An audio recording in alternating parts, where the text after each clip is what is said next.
અને આજે આપણે બનાવવાના છે તે છે તે આપણે એવી રેસીપી બનાવવાના છે કે છે તે ચોમાસામાં નાના મોટા બધાની છે તે ફેવરિટ હોય છે તે આપણે બનાવવાના છે. તેનું નામ છે તે આપણે છે તે મસાલાવાળા પુડલા છે તે આપણે બનાવવાના છે. કેવી રીતે ઓછા પ્રમાણમાં બધાને આવડતા હોય છે તે આપણે કઈ રીતના બનાવવા તે હું તમને બતાવવાની છું. કેમ કે ટમેટા કાંદાવાળા આપણે પુડલા આપણે બનાવવાના છે. બ્લોગમાં કન્ટિન્યુ છે. નવા હોય તો ચેનલ સબસ્ક્રાઈબ કરી દેજો, લાઈક કરી દેજો, શેર કરી દેજો, કોમેન્ટમાં બતાવજો તમને આ વિડીયો કેવો લાગે.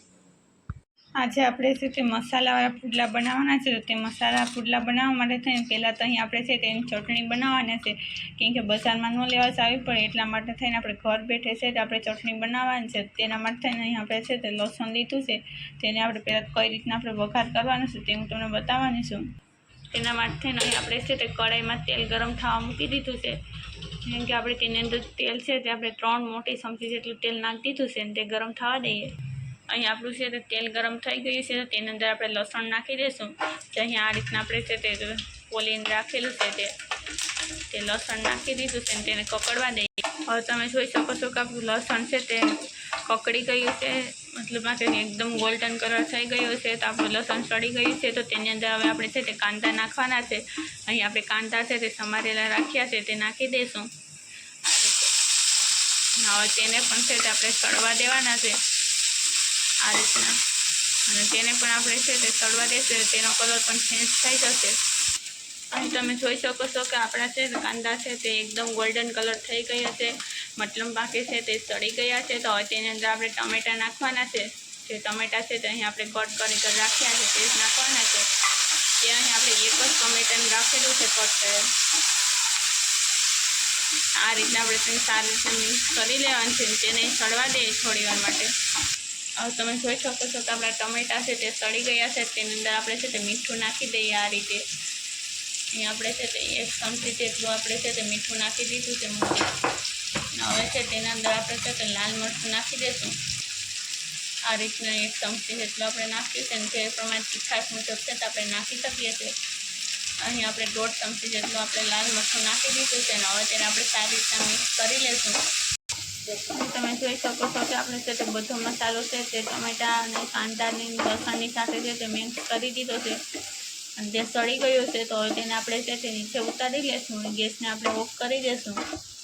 હવે તમે જોઈ શકો છો કે તેને આપણે નીચે ઉતારી લીધું છે અને તેને આપણે છે તે આ રીતના આપણે હલાવતા રહીશું એટલે છે તે ફટાફટ ઠંડુ થઈ જશે. અહીં તમે જોઈ શકો છો કે આપણું છે તે ઠંડુ થઈ ગયું છે. જે આપણે મિશ્રણ છે તે કરીને તૈયાર કર્યું છે તેને આપણે છે તે મિક્સર જારમાં નાખી દેવાનું છે. તો અહીં આપણે મિક્સર જારની અંદર નાખી દઈશું આ રીતે. અને તેને આપણે મિક્સર જારમાં નાખી અને પછી છે તેને આપણે પાણી પણ નાખવાનું છે. પણ પાણી આપણે છે તે એટલું નાખવાનું કે જે રીતના આપણે છે ચટણી કરવી હોય તે રીતની, મતલબ કે ઘટ કરવી હોય ચટણી ઘાટી તો આપણે પાણી ઓછું નાખવાનું. પાણી જો તમારે છે તે જે પતલી ચટણી ભાવતી હોય છે પુડલા ભેગી તો તમે છે તે પાણી થોડુંક વધારે નાખી શકો છો. એટલા માટે થઈને આપણે આ રીતના છે તેને આપણે બધી આપણે છે તે ગ્રેવી ટાઈપ કરેલી છે તેને આપણે નાખી દઈશું મિક્સર જારમાં. અહીં તમે જોઈ શકો છો કે આપણે છે તે પાણી નાખી દીધું છે. તો પાણી આપણે છે તે આ રીતના જ નાખ્યું છે. કેમ કે આપણે વધારે નથી નાખેલું પાણી. કેમ કે જેટલી આપણી ગ્રેવી છે એટલા પ્રમાણમાં જ આપણે પાણી નાખેલું છે. કે જ્યાં સુધી છે તે ગ્રેવી સુધી પલળી શકે એટલું આપણે પાણી નાખેલું છે આ રીતના. હવે છે તેને આપણે મિક્સરમાં પીસી નાખીએ. અહીં તમે જોઈ શકો છો કે આપણે છે તેને પીસી નાખ્યું છે. અંદરથી તમે જોઈ શકો છો એકદમ ઘટ એવી આપણી છે તે ગ્રેવી છે તે બની ગઈ છે. મતલબમાં ગ્રેવીની આપણે ચટણી બનાવી છે તે ચટણી એકદમ ઘટ એવી બની છે. આ રીતની ચટણી છે તમે પણ ચોક્કસ બનાવજો. કેમ કે આ ચટણી છે તે એકદમ ખટ મીઠી બને છે. અને છે તે આપણે એક વખત તમે જો આ રીતની ચટણી બનાવશો તો ચોક્કસ આ રીતની બજારમાં બનાવશો વડાપાવમાં બધામાં. અને પુડલામાં તો આ ચટણીનો છે તે ટેસ્ટ વધારે જ આવે છે. અહીં તમે જોઈ શકો છો પુડલાનું આપણે ખીરું બનાવવા માટે થઈને અહીં આપણે છે તે 1/2 કિલો લોટ છે તેને આપણે નાખી દીધો છે તે છારીને. તો હવે તેની અંદર આગળ કઈ રીતના નાખવાનું છે, કયો મસાલો તે હું તમને બતાવવાની છું. તેના માટે થઈને પહેલાં તો આપણે કાંદા નાખવાના છે. તે આ રીતના આપણે છે તે ઝીણા ઝીણા છે તે ખમણી ગળા લીધા છે, મતલબ કે પીસી ગળા. અને હવે તેની અંદર છે તે આપણે છે તે બટેટા છે તેને આપણે નાખવાના છે. આ રીતના આપણે બટેટાને પણ પહેલાંથી જ આપણે છે તે લાંબી ચીજના આપણે કટ કરી રાખ્યા છે. તેને તમે ખમણી ગળા પણ કહી શકો છો. તે આપણે નાખી દઈશું આ રીતે. ને આ રીતના આપણે છે તે બટેટા નાખ્યા બાદ હવે તેની અંદર આપણે છે તે આપણે આદુ લસણ મરચાંની પેસ્ટ હોય છે તે નાખી દઈશું. તે આપણે અધકચરી પીસી કરી નાખી છે. ને હવે આપણે છે ટમેટાં છે તે પીસાતા તે આપણે નાખી દઈશું આ રીતના, કેમ કે ટમેટાં આપણે છે તે ઓછા નાખ્યા છે, વધારે નથી નાખ્યા. હવે તેની અંદર આપણે મસાલો નાખવાનો છે. તેના માટે થઈને આપણે છે તે અડધી પૂણી ચમચી એટલે આપણે છે તે હળદર એડ કરી દઈશું. અને હળદર નાખ્યા બાદ તેની અંદર આપણે છે તે સ્વાદ મુજબ આપણે મીઠું એડ કરવાનું છે. એમ કે મીઠું આપણે છે તે 1.5 ચમચી જેટલું આપણે એડ કરી દઈએ. હવે તેને આપણે છે તે આ રીતના સારી રીતના મિક્સ કરી લઈએ લોટ સાથે આ રીતે.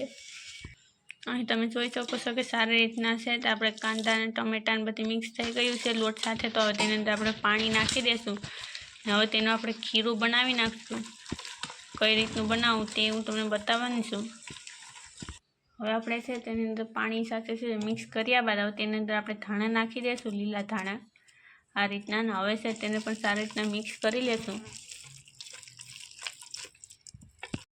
અહીં તમે જોઈ શકો છો આપણું ખીરું છે તો આ રીતનું જ રાખવાનું છે. એકદમ છે તે પતલું પણ નથી રાખવાનું કે બહુ ઘટી નહીં રાખવાનું. તમે જોઈ શકો છો કે આપણે છે તે તવી છે તે ગરમ થવા મૂકી દીધી છે. તો ગરમ થઈ ગઈ છે તો તેની અંદર આપણે તેલ નાખી દઈએ આ રીતે. અને તેને છે તે આપણે કાંદાની મદદથી છે તેને તેલને આપણે આ રીતના ફેરવી નાખવાનું છે. હવે છે તે તેલ છે તે ફેરવ્યા બાદ હવે તેને છે તે આપણે આ રીતના છે તે નાખી દેવાનું છે જે આપણે ખીરું કરીને રાખ્યું છે તે. કેમ કે પુડલા છે તે આ રીતના જ બનાવવાના. તેને આપણે છે તે હાથની મદદથી છે તેને આપણે છે તે સરખા કરી નાખશું આ રીતે. એકદમ રાઉન્ડ શેપ આપી દઈએ ગોલ. હવે આપણે છે તે સરખો કર્યા બાદ તેને આપણે ઉપર છે આ રીતના આપણે તેલ લગાવી દેવાનું.